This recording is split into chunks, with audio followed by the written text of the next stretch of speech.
Let's talk about the rule of law, and let's talk about what is actually going on in our country with civil immigration enforcement.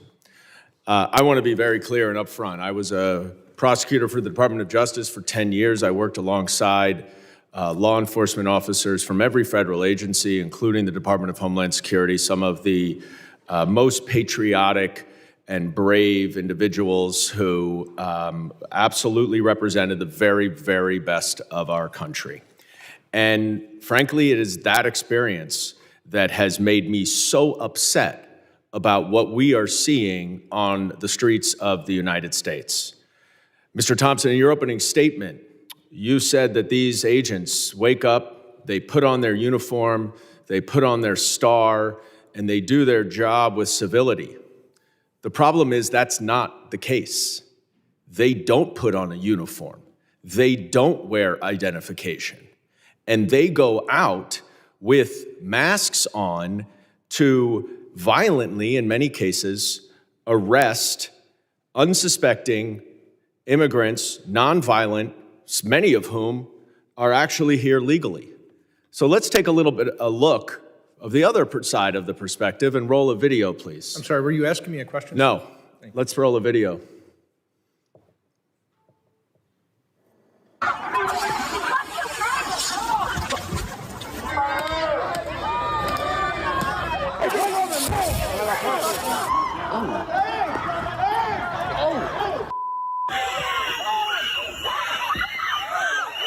Striking anyone in their sights, including members of the media, repeatedly.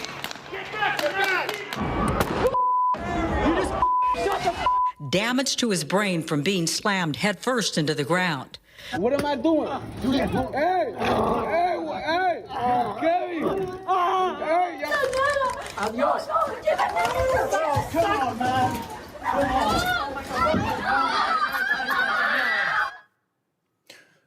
Now, that last clip was from 26 Federal Plaza in Manhattan, in my district. The individual, the officer, was immediately suspended when the Department of Homeland Security said that conduct is unacceptable and not representative of ICE. 3 days later, he was reinstated.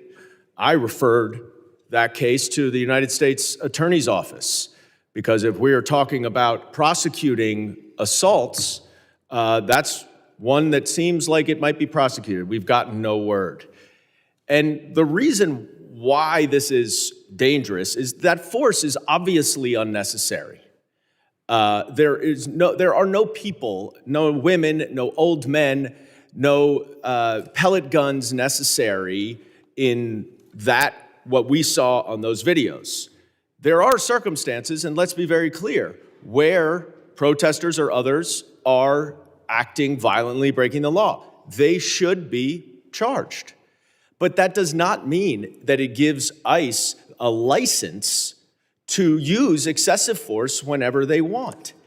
And the problem with these masked, unidentified plainclothes officers is not just something that you hear from this side of the aisle. It is not something at all you hear from that side of the aisle.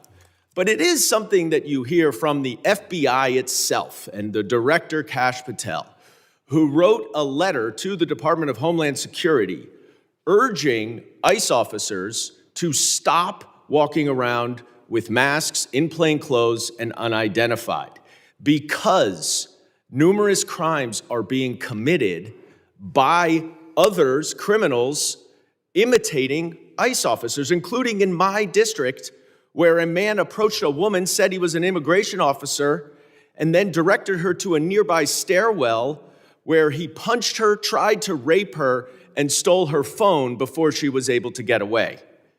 That is why I've introduced the No Secret Police Act. Our law enforcement agents should not be masked. And we hear about this number, 1,000% of threats now that have been raised. The data shows there's a 25% increase of charged assaults against law enforcement officers. That is too much. That is not okay. There's obviously a dramatic increase in operations, but we should not have in this country our law enforcement agents walking around in secret using excessive force like that You all, I know, agree that. We don't need secret police in this country. All the criminal law enforcement agents Gentleman's wear time. masks, Gentleman's as you time's say, expired. for operational Gentleman's reasons. time has expired.